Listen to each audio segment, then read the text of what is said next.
Hello friends, Manorama cooks চ্যানেলে আপনাদেরকে স্বাগত। নিরামিষ দিনে জমিয়ে খাওয়ার মতো একটা রেসিপি নিয়ে এসেছি।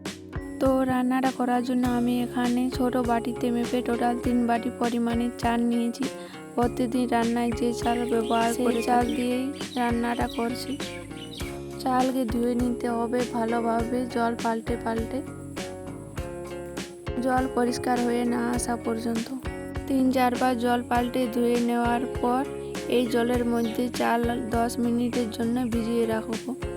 চাল একটু ভিজিয়ে রাখলে সিদ্ধ হতে কম সময় লাগে। এখানে সয়াবিন গরম জলে প্রথমে 5 মিনিট সেদ্ধ করে নেওয়ার পর ভালোভাবে ঠান্ডা জলে ধুয়ে নিয়ে জল ঝরিয়ে কেটে নিয়েছি ছোট ছোট করে। এখানে আলু ডুমো ডুমো করে কেটে নিয়েছি। এবার কড়াইতে পরিমাণ মতো সাদা তেল গরম করে দিয়ে দিচ্ছি সামান্য হলুদ গুঁড়ো ও স্বাদ মতো লবণ।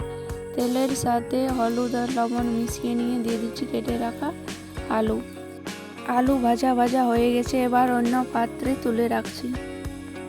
এবার ওই তেলের সাথে আরেক টেবিল চামচ তেল যুক্ত করে দিয়ে দিচ্ছি জল ঝরিয়ে রাখা সয়াবিনগুলো 1-2 মিনিট ভেজে নিয়ে তুলে রাখছি।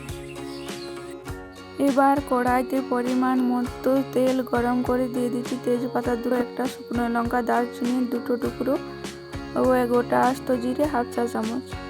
এবার দিয়ে দিচ্ছি কেটে রাখা টমেটো। এরপর দিচ্ছি স্বাদ মতো লবণ। লবণ দিলে টমেটো খুব তাড়াতাড়ি নরম হয়ে যায়।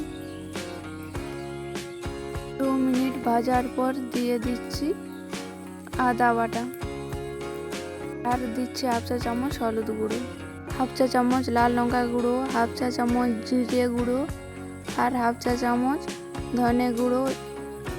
এবার মশলাগুলোকে ভালোভাবে মিশিয়ে নিয়ে এখন কষিয়ে নিতে হবে। মশলা যাতে পুড়ে না যায় সেই জন্যে সামান্য জল দিয়ে নিচ্ছি। এবার হালকা আঁচে মশলা কষিয়ে নেব যাতে মশলা তেল ছেড়ে দেয়। প্রায় 3-4 মিনিট কষানোর পর মশলা তেল ছেড়ে দিয়েছে। এবার দিয়ে দিচ্ছি ভেজে রাখা আলু ও সয়াবিন। ভালোভাবে সমস্ত কিছুকে মিশিয়ে নিয়েছি।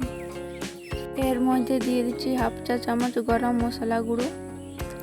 মিশিয়ে নিয়ে আলু আর সয়াবিন মশলার সাথে খুব ভালোভাবে কিছু সময় কষিয়ে নেব হালকা আঁচে। প্রায় 2 মিনিট আলু সয়াবিন কষে নেওয়ার পর দিয়ে দিচ্ছি জল ঝরিয়ে রাখা চাল ও স্বাদ মতো লবণ, আর দিলাম 4টে কাঁচা লঙ্কা। এই রান্নাতে পরে আর লবণ দেওয়ার জায়গা থাকে না, সেই জন্য বুঝে পরিমাণ মতো নুন দিতে হবে। এবার সমস্ত কিছুকে ভালোভাবে মিশিয়ে নিয়ে মশলার সাথে চাল 2 মিনিটের জন্য কষিয়ে নেব। কষানো হয়ে গেছে, এবার এর মধ্যে দিয়ে দিতে হবে পরিমাণ মতো জল। যে বাটিতে মেপে চাল নিয়েছি সেই বাটিতে জল দেব। এখানে টোটাল 3 বাটি চাল নিয়েছি, তার জন্য 6 বাটি ও তার অর্ধেক জল লাগবে।